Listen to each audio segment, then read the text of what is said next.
महान थे, ये पुनकर्मी प्राणी हैं। और इनको काल ने सिलेक्ट कर लिया कबीर साहब के बच्चों को मिसगाइड करने के लिए उनमें, और वो पूर्व जन्म की पुण्यकर्मों से परिपूर्ण होते हैं। और लास्ट में उनका आगे चार्जर ठीक नहीं होता, पिछली बैटरी जब तक चले पुण्य, और फिर आगे इनकी भक्ति ठीक नहीं होती, फिर स्वयं दुर्गति को प्राप्त होकर मर जाते हैं। उनमें से एक राधा स्वामी पंथ से निकला हुआ पंथ जय गुरुदेव पंथ है, और उसके प्रवर्तक श्री तुलसीदास जी माने जाते हैं। और वो एक बहुत पुण्यकर्मी प्राणी थे, काल के फंस गए। और उन्होंने सन 1971 में इस दास के बारे में आकाशवाणी की थी कि वो एक महापुरुष आवेगा। देखो थोड़ी सी पढ़ेंगे जब अच्छा लगेगा। एक है ये जय गुरुदेव की वाणी, पुस्तक भाग 2, और ये है श्री वो तुलसीदास जी, बाबा जय गुरुदेव जी महाराज, परम संत तुलसीदास जी महाराज। हर इसके चेले कहें विश्व को शांति नहीं से मिलेगी, मिल गई शांति, दूना बिगड़ गया काम। अब ये है जय गुरुदेव की अमरवाणी, शाकाहारी सदाचारी बाल संघ से संकलित, प्रकाशक दिव्या शर्मा, 88 साकेत कॉलोनी, मथुरा उत्तर प्रदेश। मुद्रक है अर्जेंट प्रिंटर्स, पुराना बस स्टैंड, मथुरा उत्तर प्रदेश। इन्होंने पहले इसके 59 पृष्ठ पर चलते हैं। ये है इसका 59 पृष्ठ। इसने 28 अगस्त 1971 में एक आकाशवाणी करी तुलसीदास जी ने, जय गुरुदेव पंथ के प्रवर्तक ने। महापुरुष का जन्म भारतवर्ष के एक छोटे से गांव में हो चुका है 1971 को, और वह व्यक्ति मानव इतिहास का सबसे महत्वपूर्ण व्यक्ति बनेगा। उसे जनता का इतना बड़ा समर्थन प्राप्त होगा कि आज तक किसी को नहीं मिला है। वह महापुरुष नए सिरे से विधान को बनाएगा, और वह विश्व के संपूर्ण देशों पर लागू होगा। उसका एक झंडा होगा, उसकी एक भाषा होगी। 28 अगस्त 1971 को इसने ये प्रवचन कर दिए। फिर श्रद्धालुओं ने पूछा, भगवान जब वो आ लिया महाराज जी तो उसका पता बता दो, बहुत पीछे पड़ दिए। तो फिर इन्होंने देखिएगा 7 सितंबर, इसके 50 पृष्ठ पे लिखा है, शाकाहारी पत्रिका 7 सितंबर 1971 को इसने भविष्यवाणी बोली। देखना, वह अवतार जिसके विषय में 28 अगस्त 1971 को इसने वाणी की थी, वह अवतार जिसकी लोग प्रतीक्षा कर रहे हैं, वह 20 वर्ष का हो चुका है। इस दास का जन्म, रामपाल दास का जन्म 8 सितंबर 1951 को हुआ, और 7 सितंबर 1971 को ये दास पूरा 20 वर्ष का होकर 8 सितंबर को जो है 21वें वर्ष में लग गया था। ये 7 सितंबर 1971 को ये दास 20 वर्ष का हो चुका है।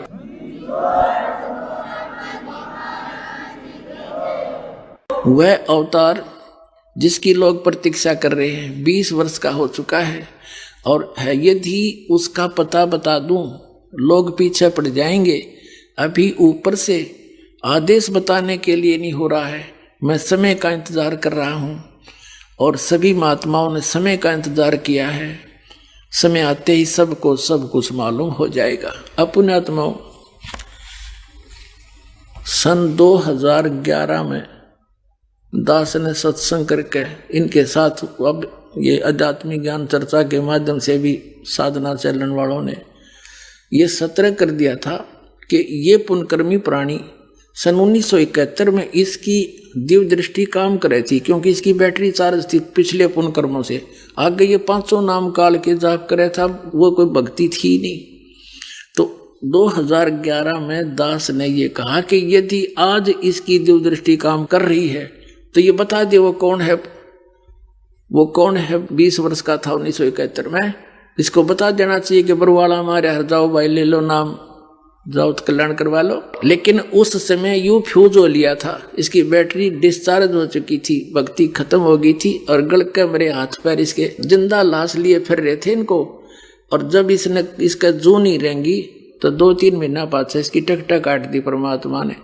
या तो इसके लिए सुअवसर दिया था दाता ने कि अपने भार मुक्त हो जाता, और परमात्मा के बच्चे आसानी से आगे इसके कहते ही सारे मान जाते। भी चलो पहले से कहा करते थे, अरे आगे एकदम सारे समझ जाते।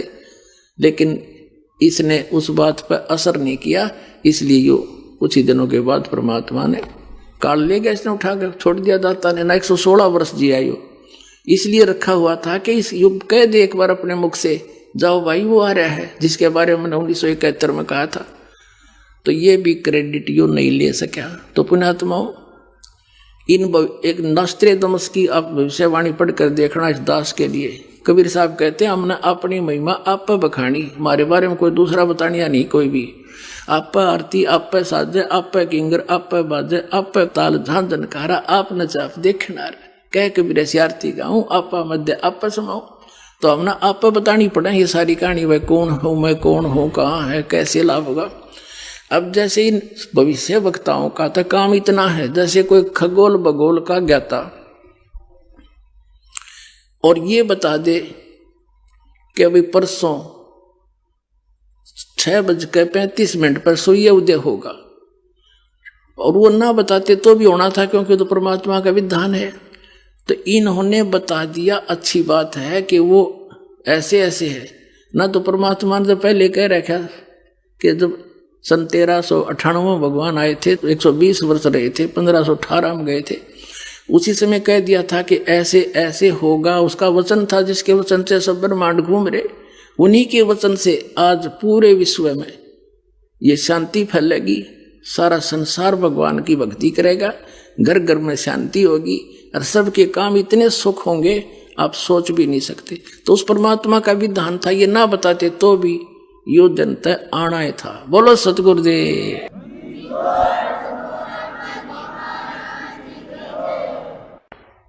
परम पिता परमात्मा पूर्ण ब्रह्म सारी सृष्टि के रचनहार कुल मालिक कबीर परमेश्वर जी की असीम रजा से आप सभी पुण्यात्माएं सत्संग सुनने के लिए उपस्थित हुए। प्रथम तो मनुष्य जीवन मिलना दुर्लभ है। असंख्य जन्मों के ये कष्ट उठाकर पशु पक्षियों की योनियों को भोग कर हम एक मानव शरीर प्राप्त करते हैं। मानव शरीर प्राप्त होने पर सतगुरु का मिलना उससे भी दुर्लभ है। तो पुण्यात्माओं, आप कितने शुभ कर्मों से युक्त हैं, आप कितनी अच्छी आत्मा हैं।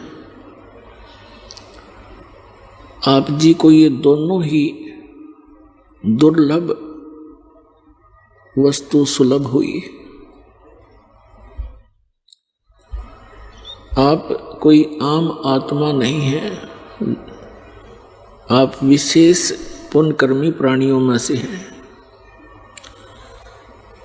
लखबर सूरा जूझ ही लखबर सावत दे, और लखबर यति जहान में तब सतगुरु शरणा ले।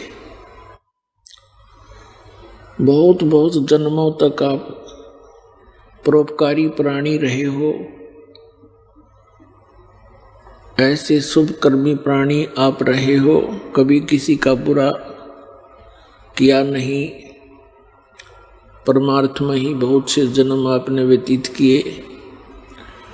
लखबर सूरा जूझ ही लखबर सावत दे, लखबर यति जहान में तब सतगुरु शरणा ले। और आप जी को परमात्मा कभी ना कभी किसी ना किसी युग में अवश्य मिले हैं।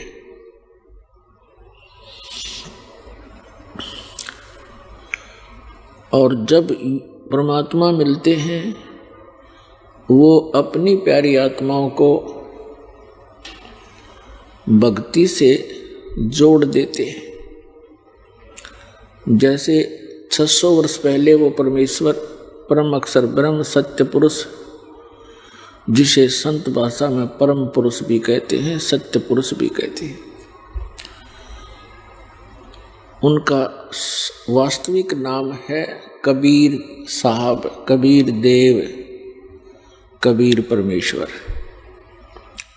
अमर पुरुष, परम अक्षर पुरुष, सत्य पुरुष, ये उनके उपमा के नाम हैं।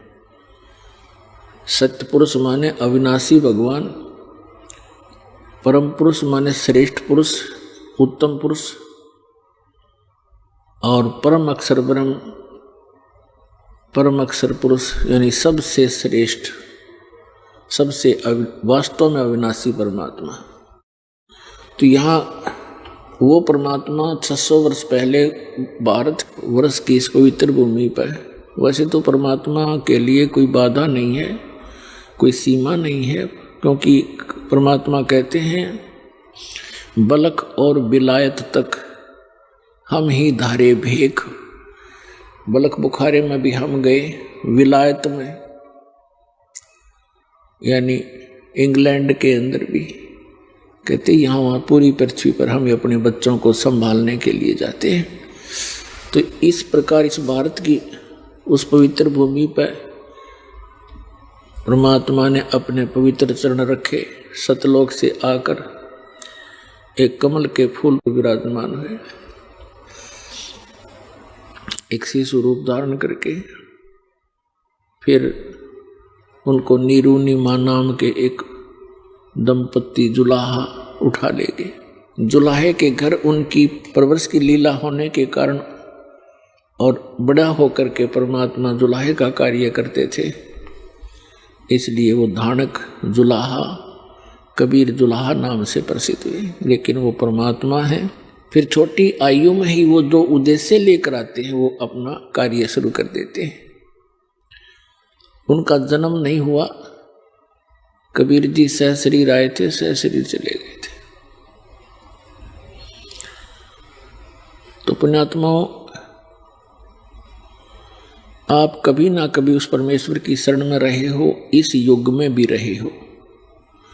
जो शीघ्र आ रहे हैं ये इस युग के ही संबंधित प्राणी हैं, क्योंकि एक ही घर में, एक ही परिवार में 5 सदस्य हैं।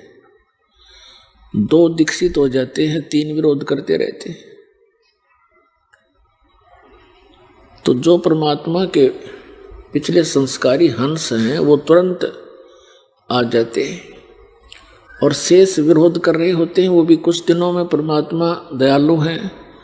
जिस घर में भगवान की वाणी शुरू होगी, भगत मंत्र जाप करते हैं, तो उनके अंदर भी उसका असर होगा, और धीरे धीरे फिर वो एक दिन उनके ऊपर जो पाप कर्मों का दबाव है वो हट जाएगा। उनकी आत्मा में फिर कुछ चेतना आएगी, तो वो भी दीक्षित हो जाएंगे। वो थोड़ा देर से आएंगे, आना पड़ेगा। अब इसका कारण क्या है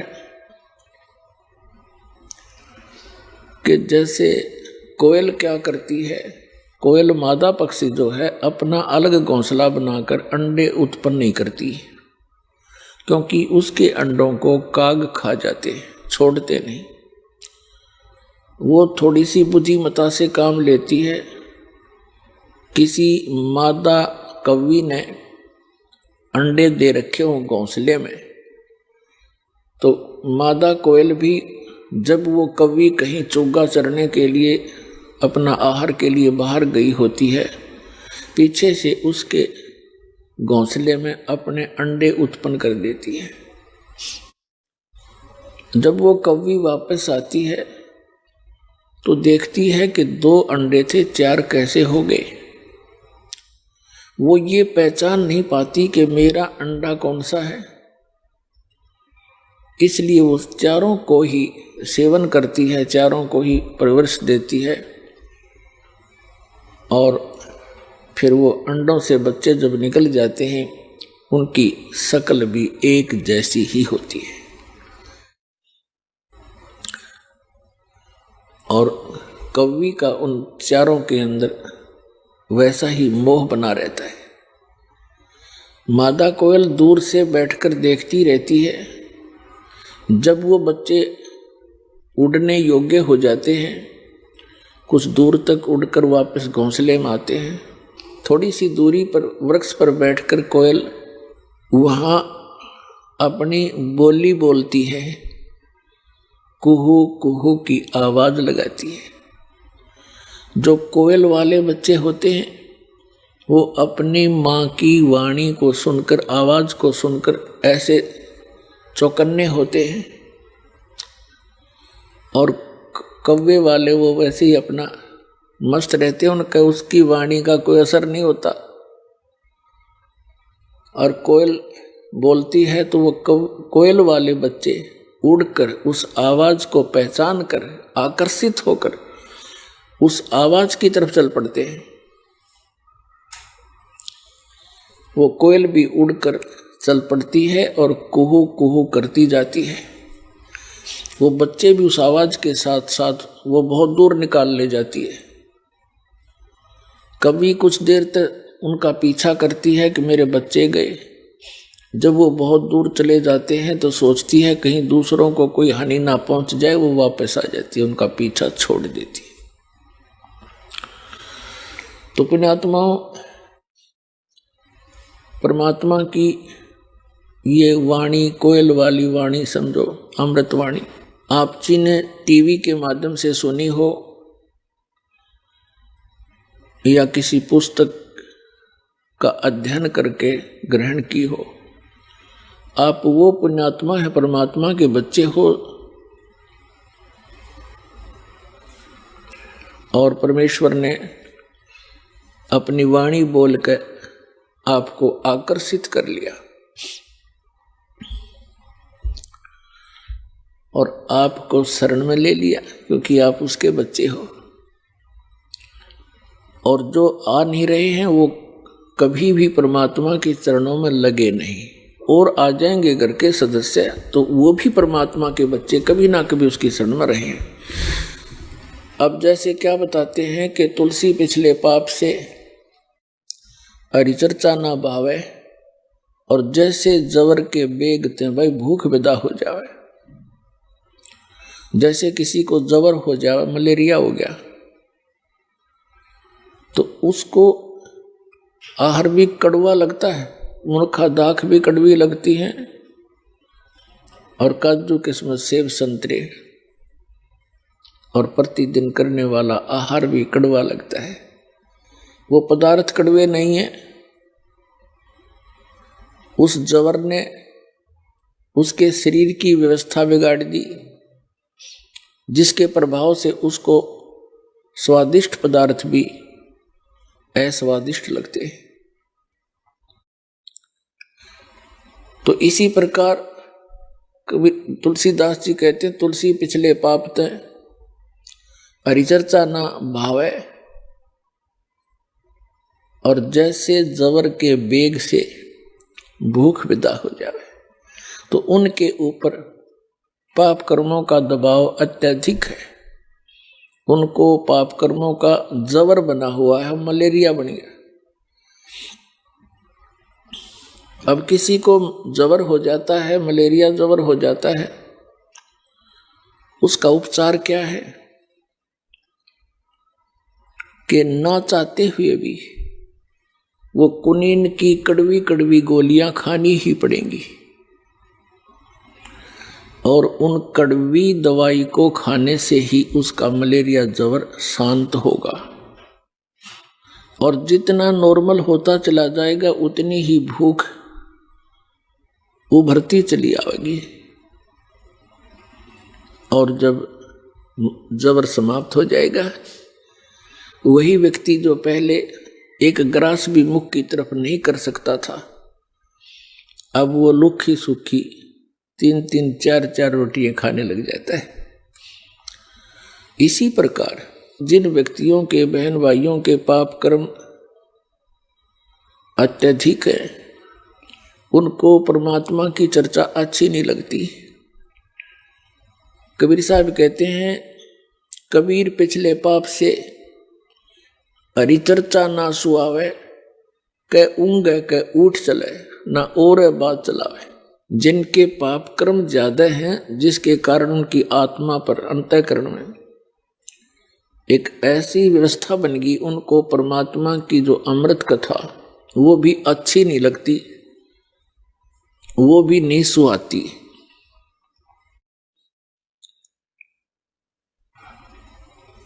तो उसका इलाज क्या है? जैसे आप किसी अपने मित्र को, भाई को, बहन को, बहनें अपनी सहेलियों को, माता या किसी अन्य रिश्तेदार को समझाने की चेष्टा करते हैं, तो जिनके पाप अधिक है वो 2 मिनट के बाद कहते तो छोड़ इस बात ने और बात बतला, और इस परमात्मा की चर्चा ने छोड़ कहते सारी रात चुगली करें जाओ किसी की, नो प्रॉब्लम। लेकिन भगवान की चर्चा उन्हें अच्छी ना लगती। अच्छी क्यों नहीं लगती? क्योंकि उनके पाप कर्मों का दुष्प्रभाव बढ़ रहा है। उसका इलाज क्या है? ये कुनीन खानी पड़ेगी, कड़वी, ना चाहते हुए भी खानी पड़ेगी, और तब भी बात बनेगी। तो उसका परमात्मा ने बहुत दया बख्शी है। जैसे एक परिवार में 5 सदस्यों में से 2 ने नाम ले लिया, 3 नहीं लेते, कोई बात नहीं। अब उनके पाप कम थे, तुरंत 1 के 2 टेबलेट्स से ठीक हो गए, क्योंकि ज्ञान तो उन्होंने भी सुना, तभी आकर्षित हुए। अब परमात्मा दया बख्शते हैं। प्रत्येक घर में सुबह आरती चले, दोपहर ने असुर निकंदन रमैणी, सुबह नित्य में, शाम को आरती। ये तो खूब आवाज में लगाते हैं अपने घर में, सबके ऊपर असर पड़े। और बाकी उस घर के 2 सदस्य मंत्र जाप करते हैं, तो उस मंत्र के जाप की भी शक्ति अपने आप गंध वहां फैलती है, उसकी प्रभाव फैलता है परिवार में। तो वो जो नहीं नाम ले रखा उनके भी असर होना शुरू हो जाता है। तो परमात्मा बड़े दयालु हैं। ये सभी उसी के बच्चे हैं। जो भक्ति ना करते वो भी मालिक के बच्चे हैं, वो निकम्मे बच्चे हैं। जो भक्ति कर रहे हैं वो अच्छे बच्चे हैं। उन निकम्मों को भी परमात्मा अच्छे बनाओगा, क्योंकि माता पिता यही चाहते हैं मेरे सारे बच्चे और ठीक हो जाएं। अब घर के सदस्य घर से बाहर कहाँ जाएंगे? परमात्मा की वाणी उनने सुननी है पड़ेगी, और कभी ना कभी वो बुखार उतर जाएगा, और फिर वो उनसे भी आगे बैठे पाओगे बरवाड़ा आश्रम में। तो ये परमात्मा का ऑपरेशन है। तो परमात्मा का जो प्रोसेस है, प्रोसीजर है, ऑपरेशन है, ये कंप्लीट होता है। इसमें कोई मीन मेख नहीं होती, कोई त्रुटि नहीं होती। वो जो कार्य करते हैं वो परिपूर्ण ही किया करते हैं। अब उन्होंने यूं काम शुरू किया है, उन्हीं के आदेश से, उन्हीं के वचन से ये सब कार्य शुरू हुआ है, और ये पूरे विश्व में होगा। बतेरे बहुत दिन हो गया हमने डले डोत्या ने, आज तक बताओ क्या साथ लेकर गया कोई प्राणी? किसी का इतिहास देख लो। कबीर साहब फिर हमें ज्ञान देते हैं, हमें ये ज्ञान हो जाएगा कि यहाँ कितना ही धन जोड़ लेते हो आप, संपत्ति बना लेते हो, और 1 सेकंड में मृत्यु हो जाती है। कोई काम है यो? सारा जीवन खो दिया और यहीं रख कर चले गए। और एक आधा लड़का ऐसा निकम्मा पैदा हो जाता है, उसके जोड़े जाड़े नाश कर देता है। पाप का भागी वो बना जो सारी उम्र जोड़ता रहा और बर्बाद कर दिया बेटे ने। और मिलना वही है जो परमात्मा ने प्रारब्ध में लिखा है, किस्मत में जिसका है वही मिलेगा। जब तक वो परमेश्वर कबीर जी की शरण में नहीं आती, और परमात्मा कबीर जी की शरण में आने के बाद फिर तो कहने की आवश्यकता है को नहीं। आपके भाग्य में ना होगा तो देगा परमात्मा आपको, जो आपके लिए अनिवार्य होगा। कोई बकवाद मांगोगे वो नहीं देगा, क्योंकि आप अंडर ट्रीटमेंट हैं। आप परमात्मा के दरबार में मोक्ष उद्देश्य लेकर आइए, उससे फिर सारा ही लाभ हो जाएगा। एक मोक्ष उद्देश्य लेकर आओगे तो आपको सर्व लाभ होंगे, या कोई अन्य ही उद्देश्य लेकर आओगे, कोई संकट निवारण के लिए, कोई पुत्र संतान प्राप्ति के लिए, कोई धन वृद्धि के लिए, वो डिमांड तो यहाँ करना चलो करते तो हैं, बालक हैं, बच्चे हो, कुछ दिनों में इस ज्ञान से आपको पता लग जाएगा। क्योंकि परमात्मा कहते हैं क्या मांगू, अपनी महिमा आप हमें समझाते हैं। क्या मांगू कुछ थिर ना रहाई, और देखत नैन चला जग जाई, 1 लाख पूत 1.25 लाख नाती, उस रावण के आज दीवान बाती। क्या बहादुर बंदे हाथी, आवत संग ना कोई जात संगाती। और क्या बहादुर बंदे हाथी, कहे कबीर अंत की बारी, जैसे हाथ झाड़ के चले जुआरी। जैसे कोई संतान नहीं है वो संतान मांगने आता है, और परमात्मा दयालु हैं, उनको मालूम है कि ये जब तक इसका ये कांटा नहीं निकलेगा ये भक्ति भी ना करे, क्योंकि हम ज्ञान को बाद में, समाधान को प्रथम चाहते हैं। तो वो भी दया यहाँ बख्श दी जाती है और उनको अच्छी आत्मा दी जाती है। अच्छी आत्मा देगा भगवान, ना किसी संतान ने के फूके। जैसे एक लड़के ने अपनी पत्नी को सता दिया, उसने आत्महत्या कर ली, सारा परिवार जेल में, चाट ले इसी संतान ने, ना होता अच्छा था वो तो ऐसा पुत्र। तो परमात्मा का यहाँ आपको ऐसी कोई वस्तु नहीं देंगे जो आपके भजन में बाधक हो या आपके लिए कोई परेशानी पैदा कर सके। आप बच्चे हो, अब जैसे रोगी है, रोगी कोई बालक है या बड़ा है, वो कुछ भी वस्तु डिमांड करता है खाने के लिए और उसके लिए हानिकारक है, डॉक्टर अलाउड नहीं करेगा, क्योंकि उसका जीवन ले सकती है। तो इसी प्रकार आवश्यक वस्तुएं जो आपको चाहिएंगी, परमात्मा जानी जान है, अंतर्यामी है, आपकी सब सूक्ष्म से सूक्ष्म भी सोच को वो कैच करता है। चिट्टी पायल बाजा पैर, साहिब सुनता है सब लय। यदि चिट्टी यानी कीड़ी के पैर में पायल बना दी जा, घुंघरू बांध दे, पहले तो चिट्टी के घुंघरू क्या होंगे, पायल क्या होगी इसकी। और कहते यदि उसकी भी आवाज हो जावे, परमात्मा उसकी भी आवाज सुनता है। चिट्टी पायल बाजे पैर, परमेश्वर सुनता है सब लहर। तो वो अंतर्यामी है, आप जो उद्देश्य लेकर आए वो खूब जानता है, लेकिन आपको उसने क्या देना है उससे भी वो खूब परिचित है। तो यहां संत मते में और इस मोक्ष मार्ग में परमात्मा ने कुछ गाइडलाइन दी है, उनके निर्देश अनुसार हमने चलने से ही परमात्मा का विशेष लाभ मिलेगा। क्या बताते हैं कि जो राखे तो ही रहूं, मेरा क्या चारा, खाने जाद खरीद हूं गुलाम तुम्हारा। कि जैसे राज्य क्रमता राम की रजा धरे दो शीस, दास गरीब दरस परस तिस बैठे जगदीश। कि उस परमात्मा की रजा में राजी रहे। जब तक आप इस शरण में नहीं आए थे तब तो काल की रजा थी और आपके कर्मों की रजा थी, उसमें राजी रहो या ना रहो वो तो आपको होना ही होना था। दुख भी मिलना था, प्रारब्ध का सुख भी मिलना था। अब यहां रजा भगवान कबीर साहब की चलेगी, आपके कर्मों की नहीं चलेगी। आपके कर्मों में आपत्ति है, संकट है, वो नहीं आने देंगे।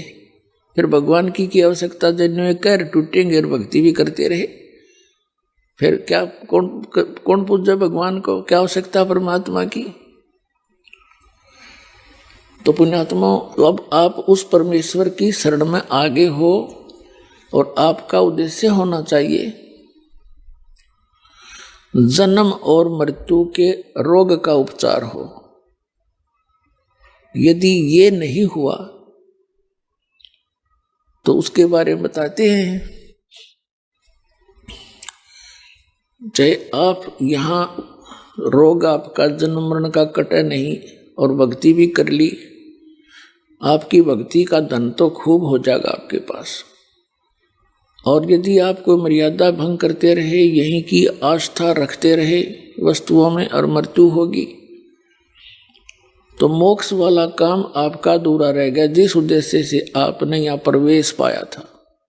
यहाँ आपको अन्य संसारिक सुख तो फ्री में मिलेंगे, उनके मांगने की जरूरत नहीं आपने। और ठीक है, बालक हो, अभी आप जैसे बच्चे हैं, सर्दी आ जाती है, बच्चे कहो या ना कहो माता पिता को पहले चिंता होती है किसके जूते लेने हैं, किसकी जुराब मंगानी है, किसके कपड़े मोटे सर्दी के लाने हैं, किसकी जर्सी लेनी है। वो कहो अच्छा है, ना कहो तो भी वो लावेंगे। इसी प्रकार परमात्मा के आप बच्चे होगे, आप वचन के बच्चे होगे उस परमात्मा के नाद के,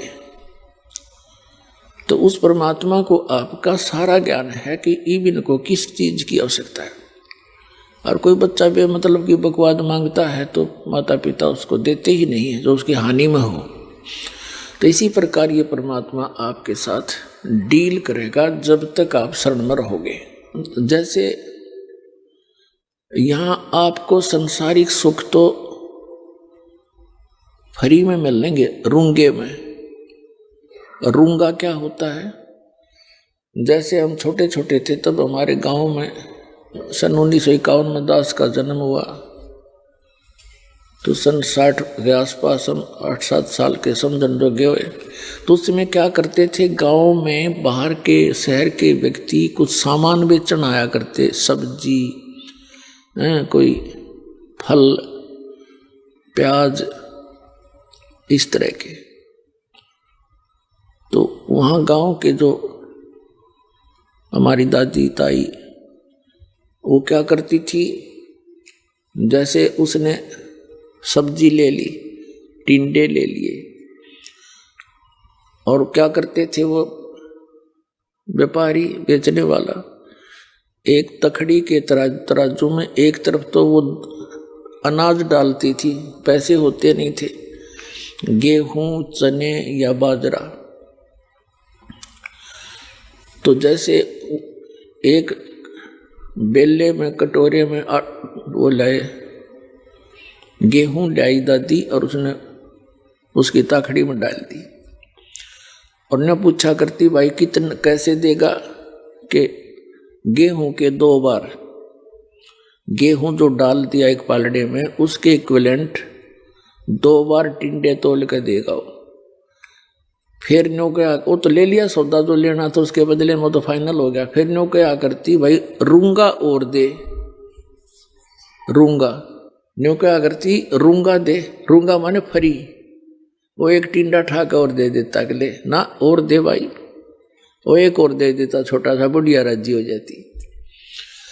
तो वो रूंगा है फ्री ऑफ कॉस्ट, और सौदा तो हो लिया जो होना था वो तो उसका था ही। तो जो वास्तविक हमारा यहाँ उद्देश्य है वो तो आपके जन्म और मृत्यु के रोग का नाश करना है। हम सौदा तो वो देंगे आपको, और यहाँ के संसारिक सुख तो आपको रूंगे में देंगे, यानी फ्री ऑफ कॉस्ट, जिसका यहाँ कोई लिंक नहीं। क्योंकि यहाँ जो पूजा की जो विधि है वो ऐसी है परमात्मा की कि संसारिक सुख तो आपको होंगे ही होंगे, ये तो पक्का होंगे, लेकिन ज्ञान इसलिए साथ दिया जाता है कि कुछ दिनों में आपके पास इस माया का बहुत ज्यादा संग्रह होने लगेगा। माया परमात्मा के दरबार में कमी काहे की ना। तो क्या होगा कि परमात्मा फिर साथ साथ ज्ञान देते हैं कि यह माया तेरी दुश्मन भी है, इसका दुरुपयोग ना करना, सदुपयोग करना। अभी तो आप दर दर के भिखारी हो रहे हो, फिर देखना कुछ दिनों के बाद सच्ची लगन ते लगना, आन उपासना नहीं करना, मर्यादा में रहना। तो फिर ये संसारिक सुख तो यहाँ पहले मिलते हैं। जैसे किसान गेहूं बीजता है, उसका उद्देश्य गेहूं बीजना केवल भूस बनाना नहीं होता, उसका उद्देश्य अपना जीवन बचाना होता है कि मेरे परिवार को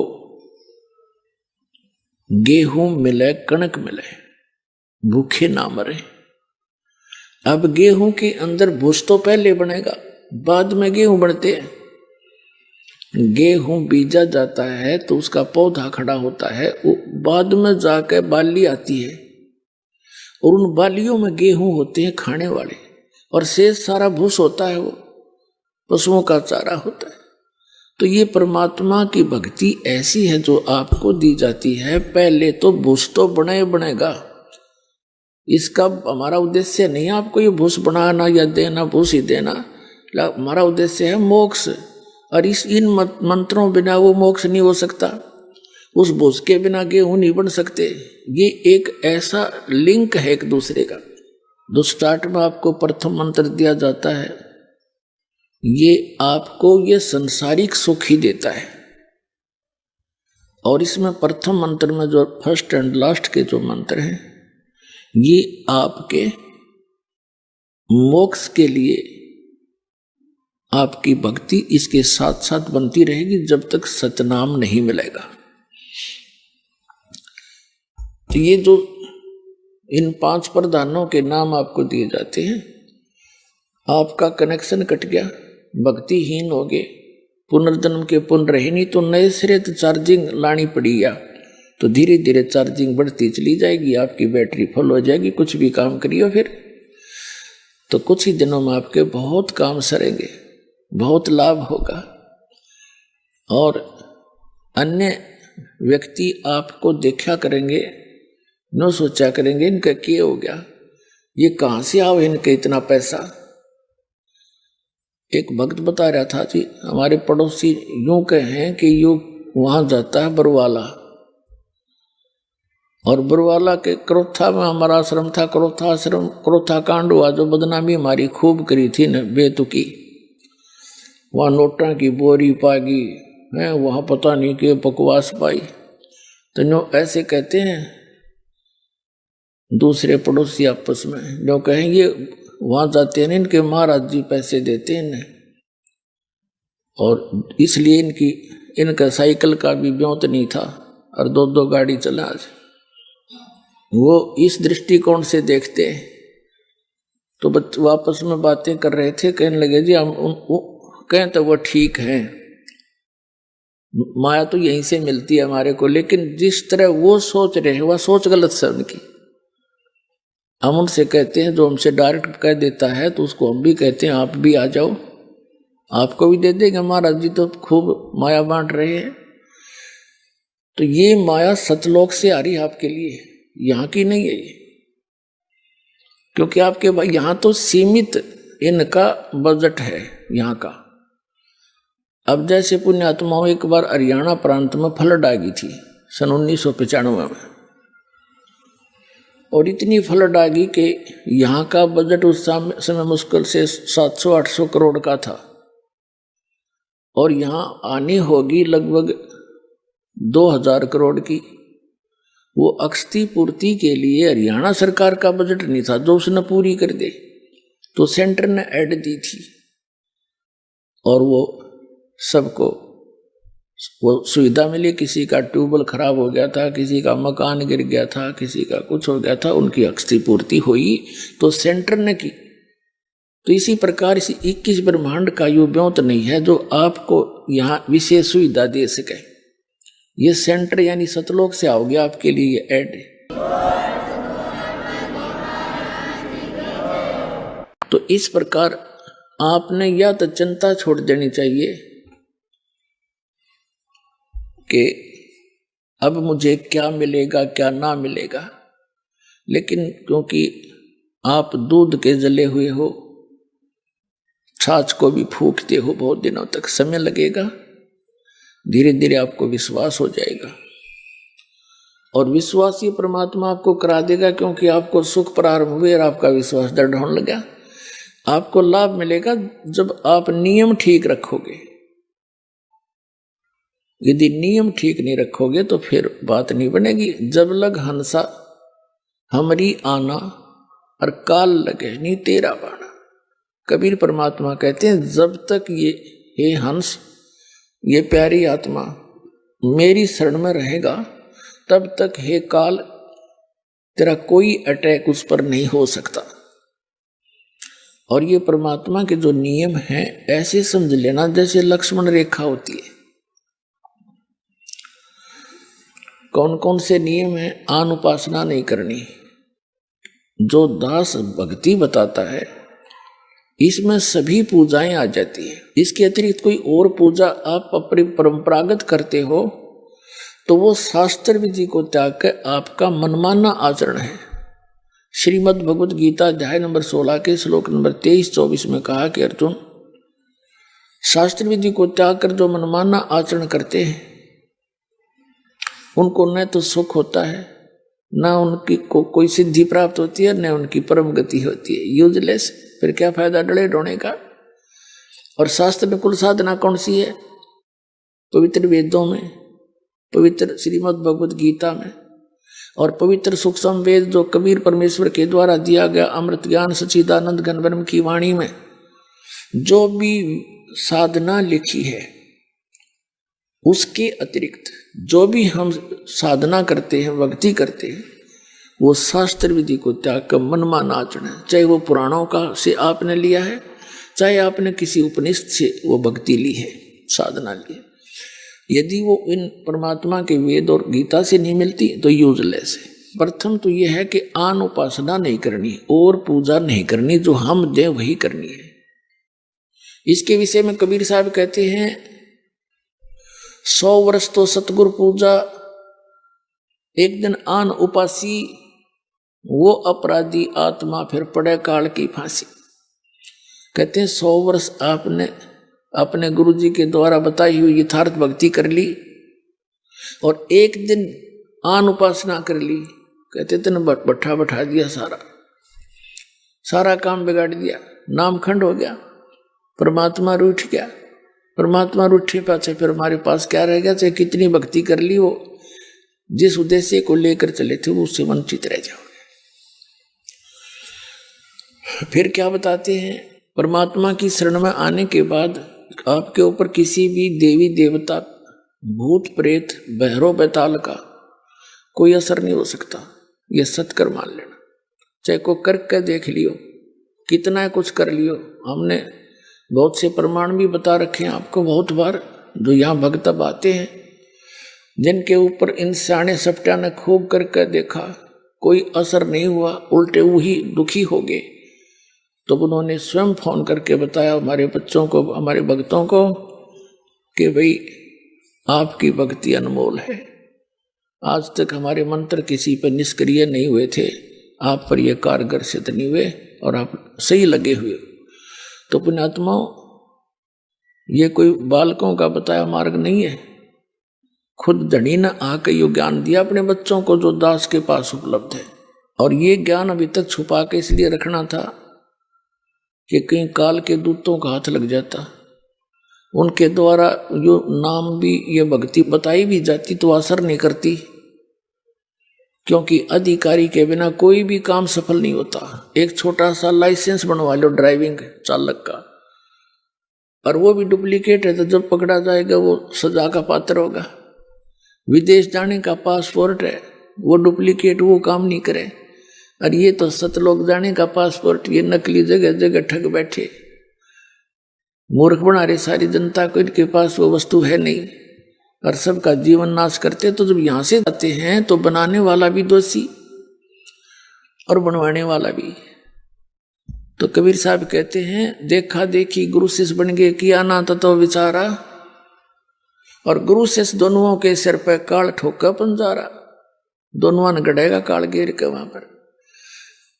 तो वहां चिल्ला भी पट्टेगा और गुरु जी की भी वही मजाई हो रही होगी, तो दोनों रोएंगे बैठ के, फिर क्या बने? वो छूट की डोर हाथ थे। और फिर परमात्मा कहते हैं जब आप शरण ले लेते हो कबीर भगवान की इस दास के माध्यम से, तो आपके सभी भूत प्रेत पितृ आपके घर से स्थान छोड़ जाते हैं। अब एक भक्त कह रहा था, न बोले जी हम हमारे दूसरे चाचे ताऊआ ने परेशान कर रखे हैं। भाभी क्यों कर रखे हो? कि जी हमारे पहले प्रेत बाधा थी, यहां से दीक्षा लेने के बाद वो हमारी प्रेत बाधा तो खत्म होगी, अब वही प्रेत थी तो मेरे चाचे ताऊआ के भी हुआ, तो उनके वो प्रेत बाधा ज्यों की तो चल रही है, हमारी ठीक होगी। तो उनने क्या सोचा कि न हमारे भेज दिए सारे भूत, तो उन्होंने हमारे साथ विरोध करना शुरू कर दिया कि तुम कितना वहां जाते हो बरुवाला में, हमारे ऊपर जंतर मंत्र करा के तुमने सारे भूत हमारे भेज दिए, हमारे साथ झगड़ते हैं। तो मैंने कहा उनसे ये कहो कि आप भी बरुवाला आओ और देखो वहां क्या जंतर मंत्र किया जाता है। और इसका तो यही है कि जैसे आप जी ने दीक्षा ले ली, जैसे घर में मच्छर हो मच्छर, और वहां ऑल आउट लगा दे, ये जो आती है तो मच्छर उस घर को छोड़कर कहाँ जाएंगे, उससे बाहर दूसरे घर में घुस जाएंगे जो बिना ऑल आउट का होगा। तो हमने भाई ऑल आउट दे रखी आप तई, ये भक्ति का जो सच्चा मंत्र है ये ऑल आउट है। और उनसे भी कहो कि वो भी आके यहाँ ले लें ऑल आउट, वो फिर अपने आप वो भी सुखी हो जाएंगे। अब जैसे कबीर साहब कहते हैं कि एक समय ये जितने भी भैरव भूत पितर और ये देवता देवी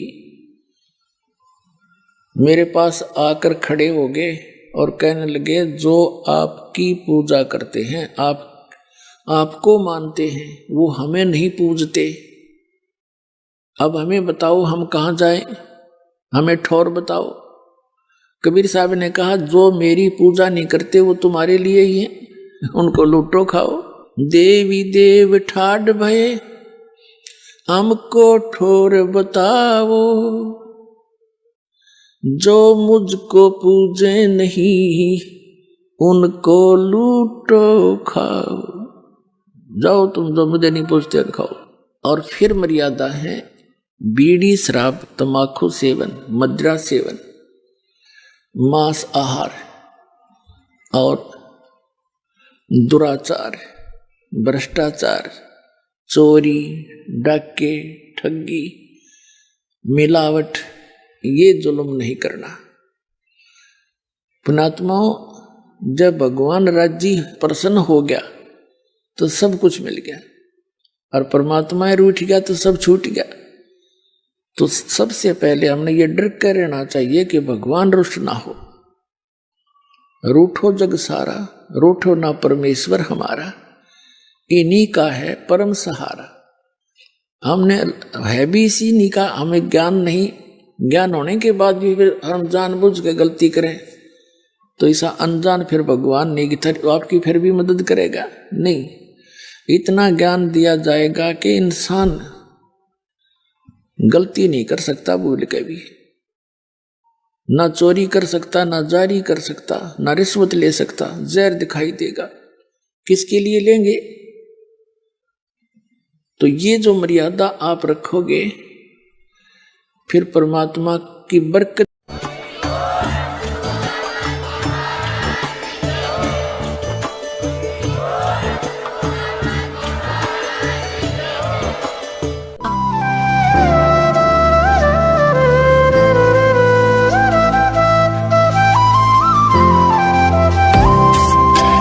सत सही।